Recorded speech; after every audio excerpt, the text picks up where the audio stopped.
உடம்பினுடைய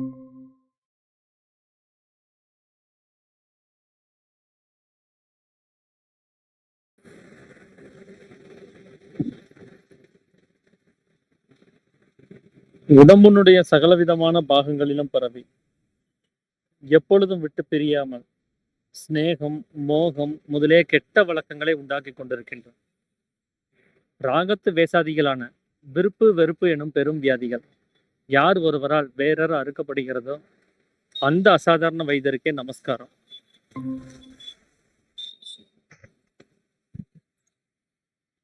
நாம நேத்தைக்கு வரைக்கும் இந்த உருவ வித்தியாசம் அப்படிங்கிறது என்னங்கிறத பார்த்திருந்தோம். நாம காணக்கூடிய அந்த உருவ வித்தியாசம் எல்லாமே ஜடமாக இருக்கக்கூடிய உடம்புல வரக்கூடிய வித்தியாசம் தானே தவிர, உள்ளுக்குள்ள இருக்கக்கூடிய உயிர்கள்ல எந்த ஒரு வித்தியாசமும் கிடையாது.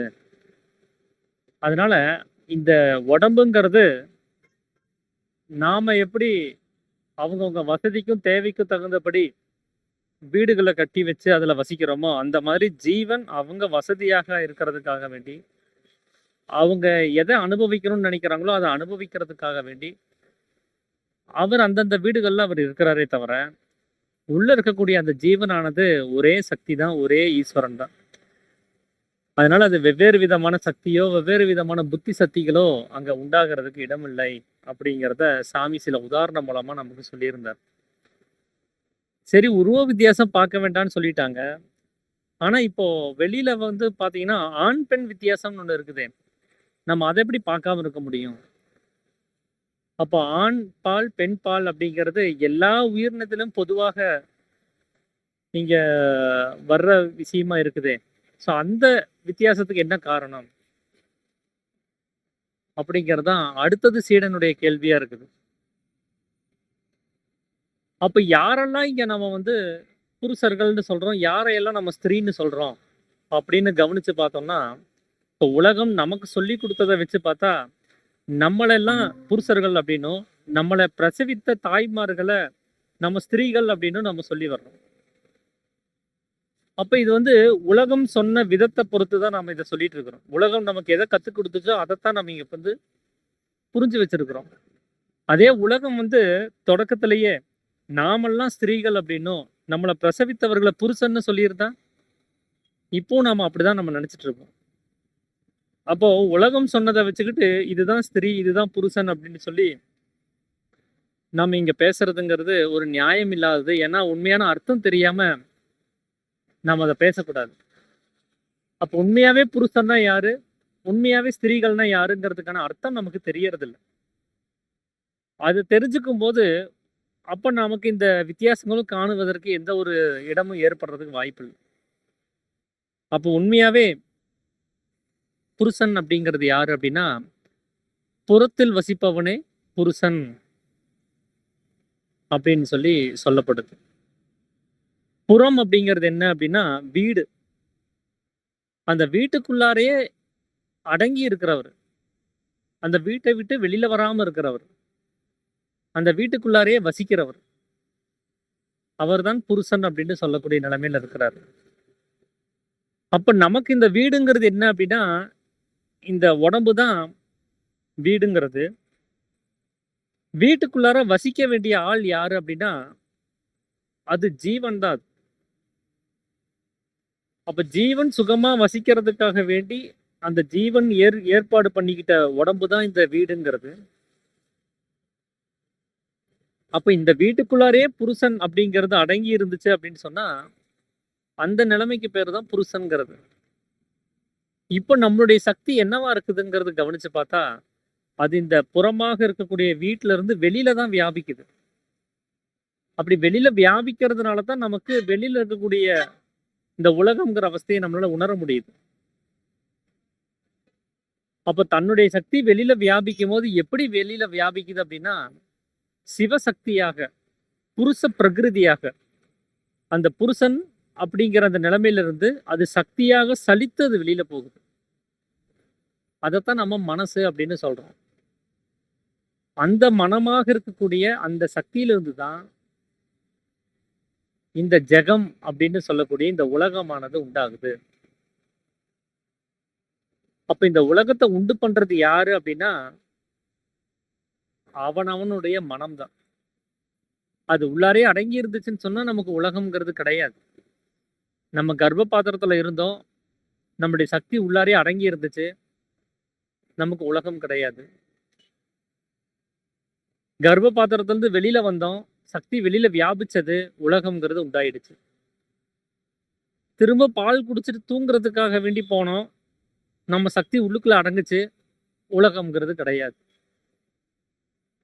தூக்கம் முடித்து மறுபடியும் விழிப்பு நிலைமைக்கு வந்தோம். சக்தி மறுபடியும் வெளியில வியாபிக்குது. உலகம்ங்கிறது வருது. அப்ப இந்த உலகம்ங்கிற அவஸ்தை எதனால உண்டாக்கப்படுது அப்படின்னா, சக்தி வெளிமுகமாக பிரவேசிக்கும் போது, சலிக்கும் போது தான் உண்டாகுது. அப்ப இந்த உலகத்தை யார் உண்டு பண்றாங்க அப்படின்னா, அந்த மனமாக இருக்கக்கூடிய சக்தியினுடைய சலனம் தான் அதுக்கு காரணம். அதனால தான் உலகத்தின் தாயார் சக்தி அப்படின்னு சொல்றதுக்கு காரணம். அப்போ நம்மளுடைய மனமாக இருக்கக்கூடிய சக்தி இல்லை அப்படின்னா, இந்த உலகம்ங்கிற அவஸ்தையும் கிடையாது. அதுக்கு மனம் இல்லாமல் போகணும்னு அவசியம் இல்ல. மனம் வேலை செய்யல அப்படின்னாலே நமக்கு உலகம் கிடையாது. மனம் இந்த உலகத்தை உண்டு பண்றதுக்கு விரும்பல அப்படின்னு சொன்னாலே நமக்கு உலகம் இல்லாமல் போயிடும். அதனால தான் அதைய இந்த உலகத்தினுடைய தாயார் அது நம்மளுடைய மனமாக இருக்கக்கூடிய சக்தி அப்படிங்கிறது. அது என்ன தன்மையில இருக்கு? ஸ்திரீ தன்மையில இருக்குது. அப்போ மனமாக இருக்கக்கூடிய சக்தி, அதாவது ஸ்திரீ, அது உலகத்தினுடைய தாயார் அப்படின்னா, அப்ப தந்தை யாரு அப்படின்னா, அது புருஷனாக இருக்கக்கூடிய ஜீவனாகும் தந்தைங்கிறது. உள்ளுக்குள்ளாரே இருக்கக்கூடிய அந்த புருஷன் அப்படிங்கிற அந்த ஸ்தானத்துல இருக்கக்கூடிய ஜீவனாகும் தந்தை, அதாகும் சிவன். அந்த புருஷனுடைய பிரகிருதியாக பிரதிபலிப்பாக வெளியில வியாபிச்ச சக்தி, அந்த சலனத்துக்கு தான் ஸ்திரீ அப்படின்னு பேரு. இவங்க 2 பேரும் சேர்ந்ததுனால தான் நமக்கு இந்த உலகம்ங்கிற அவஸ்தையே உண்டாயிருக்குது. எப்படின்னா, ஒரு சம்யோகம் அப்படின்னு சொல்லி ஒண்ணு நடக்கும்போது, நமக்குள்ளார இருக்கக்கூடிய மனம், நமக்குள்ளார இருக்கக்கூடிய ஜீவனை போய் தொடுகிற அந்த நிலைமையத்தான் இங்க சம்யோகம்னு சொல்றோம். அப்ப வேற எந்த ஒரு விஷயத்திலையும் பதிஞ்சு போகாம, அது உள்முகமாகவே ஒரே கதியாக மேலையும் கீழையும் நடந்து அது ஜீவனை போய் தொடுகுது. அப்படி தொடும்போதுதான் ஆனந்தத்தை அனுபவிச்சுக்கிட்டு நமக்கு இந்த சந்தானத்தினுடைய உற்பத்தியை நமக்கு கொடுக்குது. அதே மாதிரிதான் இந்த உலகத்தினுடைய உற்பவமும் இவங்க 2 பேர்னாலதான் உண்டாகுது.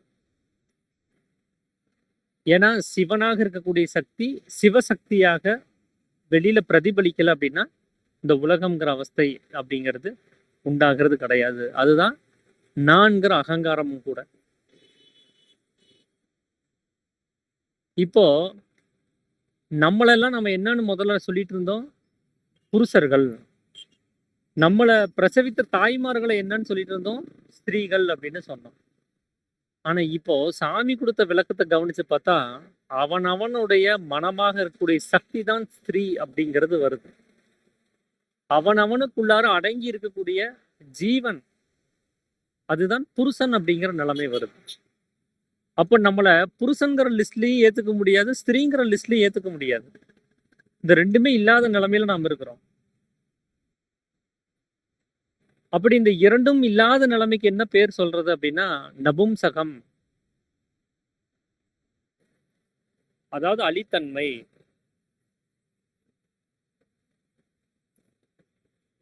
அது அந்த 2மே இல்லாது. அது புருஷனுடைய தன்மை இல்லாமல் ஸ்திரீனுடைய தன்மை இல்லாமல் இருக்கிறதா இருக்கலாம், இல்லைன்னா 2ம் கலந்த நிலைமையிலே இருக்கலாம். அப்படிதான் நாம உலகத்துல சொல்லி வர்றோம்.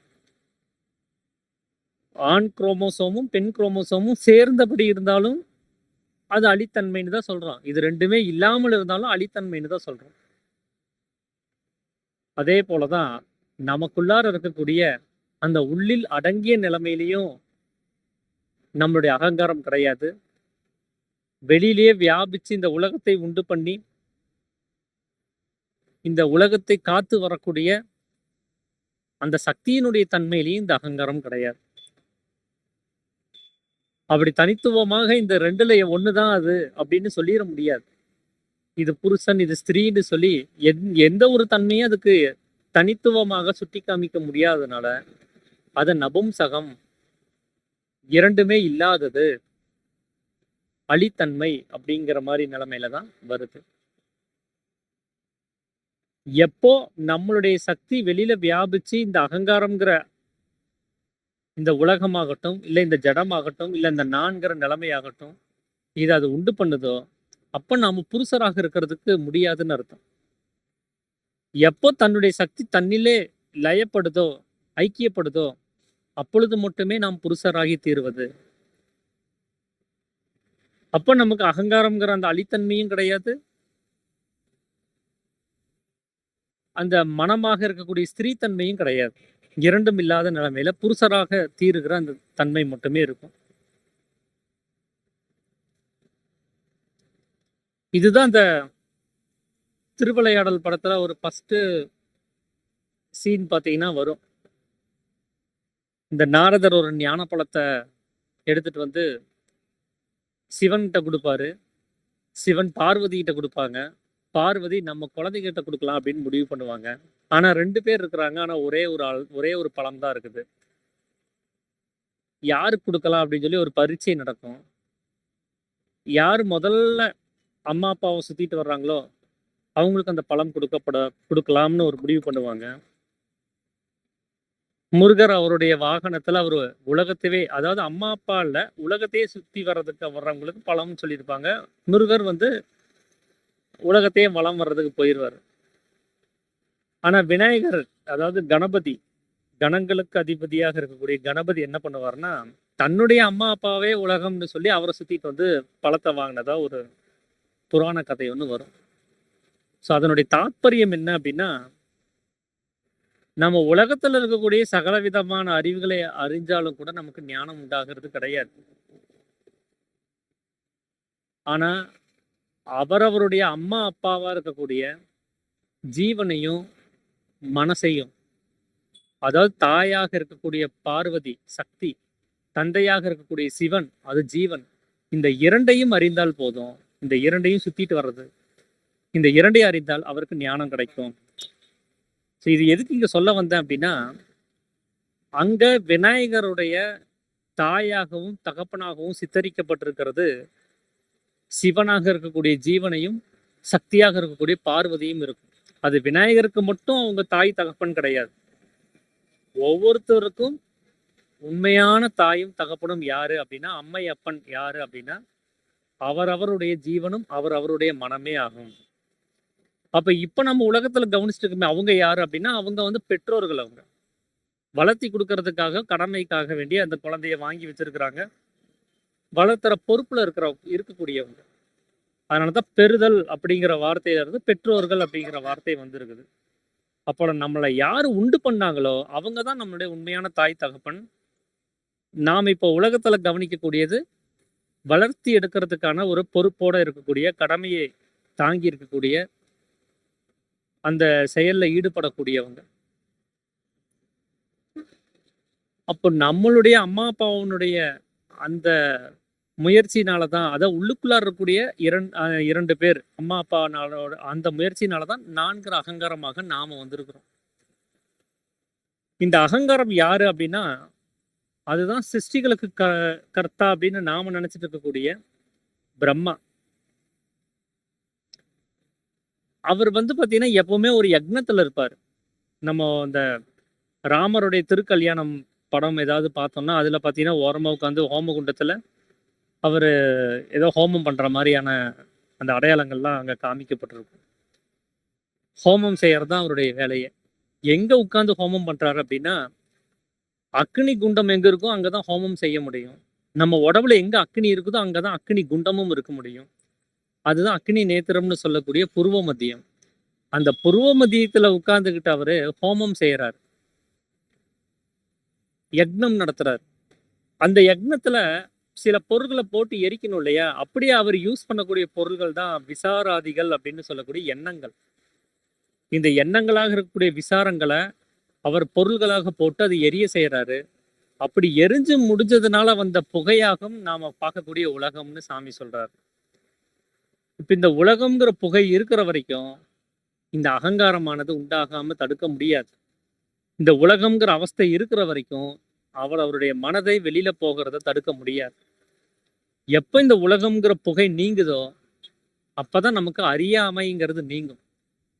புகை ஃபுல்லா மூடிடுச்சு, ரூம் ஃபுல்லா அந்த யக்னத்தினால மூடிடுச்சுன்னு சொன்னா எதிரில இருக்கிறவரை கூட நம்ம கண்ணுக்கு தெரியாது. ஏன்னா அந்த புகை மறைச்சிடும். அப்ப நம்முடைய அறியாமைக்கும் இந்த புகையாக இருக்கக்கூடிய உலகம் ஒரு காரணமாகுது. உண்மை தத்துவத்தை அறியாமல் இருக்கிறதுக்காகட்டும், தன்னை அறியாமல் இருக்கிறதுக்கும் இந்த உலகம் ஒரு காரணமா இருக்குது. அதனாலதான் 4ஆம் அத்தியாயத்திலே சொன்னாரு, மறிக்க படிக்க வேண்டும் அப்படின்னா 4ங்கிற நிலைமையும் இந்த உலகத்தையும் மறக்கிறதுக்கு பழகணும்னு சொன்னாரு. அப்ப இந்த உலகம்ங்கிற அவஸ்தை எப்ப இல்லாமல் ஆகுதோ அப்பதான் நாம ஜாக்கிரத நிலைமைக்கு வர முடியும். எல்லாத்தையும் அறியக்கூடிய தன்மைக்கு வர முடியும். அந்த புகை முழுவதும் காணாமல் போகும்போது அறியக்கூடிய தகுதிக்கு நம்ம வர முடியும். எப்போ அந்த புகை நீங்கும் அப்படின்னா, ஏற்கனவே போட்ட பொருளெல்லாம் எரிஞ்சு முடிஞ்சிருச்சுன்னா அப்புறம் புகை வரப்போறது இல்ல. ஆனா அது எரியவே அடுத்தடுத்த பொருள்களை போட்டுக்கிட்டே இருந்தா அது எரிஞ்சுக்கிட்டே இருக்குது, புகை வந்துகிட்டே இருக்குது. எரிஞ்சு முடிஞ்ச பாட காணும். அப்போ முதல்ல இந்த அகங்காரமாக இருக்கக்கூடிய பிரம்மா இந்த விசாராதிகளாக இருக்கக்கூடிய எண்ணங்களாக இருக்கக்கூடிய பொருள்களை அந்த யக்னத்துல போடுறத முதல்ல அவர் நிறுத்தணும். அதுக்கப்புறம் ஏற்கனவே போட்ட பொருளை எரிஞ்சு முடியணும். அப்பதான் இந்த உலகமானது அங்க நசியப்படும். அப்ப அவர் உள்ள அந்த பூர்வ மத்தியத்துல உட்காந்து அந்த யக்னம் நடத்திட்டு இருக்கிற அந்த வேலையை அவர் முதல்ல ஸ்டாப் பண்ணணும் அப்படின்னு சொன்னா அவர் உண்டாகாமல் தடுக்கிறதுக்கான வழியே செய்யணும். ஏன்னா அவர் வேலையே யக்னம் நடத்துறதுன்னு சொன்னா அவரை உண்டு பண்ணிட்டு நீ இது எந்த வேலையும் செய்யக்கூடாதுன்னு சொன்னா அகங்காரம் அதை கேட்காது. அது உண்டு பண்ணதனுடைய நோக்கமே இந்த யக்னத்தை நடத்துறதுக்காக தான். அதனால அவரை வருவிச்சுட்டு இந்த வேலையை செய்யக்கூடாதுன்னு சொல்ல முடியாது. அப்ப அவர் வராமல் இருக்கிறதுக்கு என்ன வழிங்கிறத தான் இங்க கவனிக்கணும். அவர் உண்டாகாமல் இருக்கணும் அப்படின்னா மனமானது தன்னிலே அடங்கி இருக்கணும். தூக்க சமயத்துல மனம் தன்னிலே லயிச்சுதான் இருக்குது. ஜீவன்லயே ஆழ்ந்து அது அடங்கிதான் இருக்குது. அப்ப நமக்கு இந்த அகங்காரம்லாம் உண்டாகிறது இல்லை. அங்க யக்னம் நடக்கிறது கிடையாது. விசாராதிகளா இருக்கக்கூடிய பொருள்கள் எரியறது கிடையாது. உலகம்ங்கிற அவஸ்தை உண்டாகிறது கிடையாது. எப்ப இந்த சக்தி சலிச்சு வெளியில வருதோ அப்பதான் இந்த யக்னம் நடத்துறது, அகங்காரம் வர்றது, விசாராதிகளா இருக்கக்கூடிய பொருள்களை போடுறது, இந்த புகையாக இருக்கக்கூடிய உலகம் உண்டாகிறது எல்லாமே நடக்குது. அப்ப இந்த அகங்காரம் உண்டாகாமல் இருக்கிறதுக்கு பிரம்மாங்கிற ஒருத்தர் வராமல் தடுக்கிறதுக்கு நம்மளுடைய சக்தியாக இருக்கக்கூடிய அந்த தன்மையை உள்ளுக்குள்ளாரே லயிச்சு ஜீவனோடையே வச்சிருந்தோம் அப்படின்னு சொன்னா நமக்கு இந்த ஸ்திரீ அப்படின்னு சொல்லக்கூடிய அந்த நிலைமை உண்டாகாமல் இருக்கும். தன்னுடைய சக்தி வெளியில் வியாபிக்காமல் தன்னிலே அடங்கும் பொழுது மாத்திரமே நாம புருஷனாகி தீர்கிறோம். அந்த புருஷன்கிற நிலைமையில இந்த அகங்காரமானது உண்டாகிறது கிடையாது. நாம புருஷராக இல்லை, அதனால அகங்காரம்ங்கிறது உண்டாகுது. நம்ம ஸ்திரீ தன்மையாக அது வெளியில வியாபிக்கிறதுக்கு இந்த மனசை நம்ம இடம் கொடுத்துட்டோம். அதனால அது அடுத்ததாக இருக்கக்கூடிய நபும்சகத்தையும் சேர்த்து உண்டு பண்ணி வச்சிருக்குது. அப்போ ஸ்திரீயாக சலித்து வெளியில போகக்கூடிய அந்த மனதை தன்னிலே லயிக்க செய்யும் போது நாம புருஷனாயிருவோம். அப்பதான் நமக்கு இந்த உண்மைங்கிறது தெரியும். அப்போ புருஷன், ஸ்திரீ, நபும்சகம்ங்கிறது எல்லாமே நமக்குள்ளார இருக்கக்கூடிய ஜீவன், மனசு, அகங்காரமாக இருக்குது. அப்ப இப்போ நம்ம வெளியில இருக்கக்கூடிய இந்த ஆண் பெண் வித்தியாசத்தை நம்ம கவனிக்க வேண்டியது கிடையாது. ஏன்னா அந்த வித்தியாசமும் ஜடமாக இருக்கக்கூடிய உடம்புல உண்டாகக்கூடிய வித்தியாசம் தான். ஏற்கனவே இந்த உருவ வித்தியாசத்தை பத்தி நேற்றுக்கு பேசும்போதே வெளி விவகாரங்களை கவனிக்க வேண்டாம். உள்ளுக்குள்ள இருக்கக்கூடிய ஜீவனை மட்டும் பாருங்க. அவர் குடிசை வீட்டுல வாழ்ந்தா என்ன, மாட மாளிகையில வாழ்ந்தா என்ன, உள்ளுக்குள்ள வாழக்கூடியவர் எல்லாம் மனிதர்னு தானே சொல்றோம். அதுல எந்த வேற்றுமையும் நம்ம பார்க்கறது இல்லையே. அது போல உள்ள இருக்கக்கூடிய ஜீவனை மட்டும் கவனிங்கன்னு சொன்ன அதே ஸ்டேட்மெண்ட்டை தான் இங்கேயும் நம்ம கவனிக்க வேண்டியதா இருக்குது. வெளி தோற்றத்தில் இருக்கக்கூடிய ஆண் பெண் வித்தியாசங்களை கவனிக்க வேண்டியது கிடையாது. அதுவும் ஜடமாக இருக்கக்கூடிய உடம்புனால உண்டாக்கப்பட்டிருக்கிறது. அவனுக்குள்ள இருக்கக்கூடிய ஜீவனையும் மனசையும் அகங்காரத்தையும் கவனிக்கிறது தான் நம்மளுடைய வேலையாக இருக்குது. அப்படிங்கிறது தான் சாமி இந்த இடத்துல ஒரு ஸ்டேட்மெண்ட்டாக கொடுக்கறதா நான் ஓரளவுக்கு புரிஞ்சுக்கிறேன். ஸோ அதைத்தான் நான் புரிஞ்சுக்கிட்ட அளவில் உங்களோட பகிர்ந்துக்கணும் அப்படின்னு சொல்லி நினச்சேன். வேற யாராவது ஏதாவது விஷயங்களை பகிர்ந்துக்கிறதா இருந்தால் பகிர்ந்துக்கலாங்க. அனைவருக்கும் ஆத்ம நமஸ்காரம்.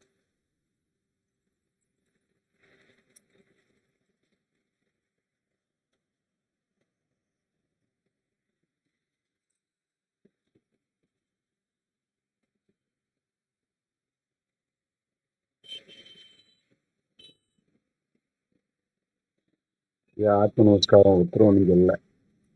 சரிங்க. அனைவருக்கும் ஆத்ம ஒரே நிமிஷங்க.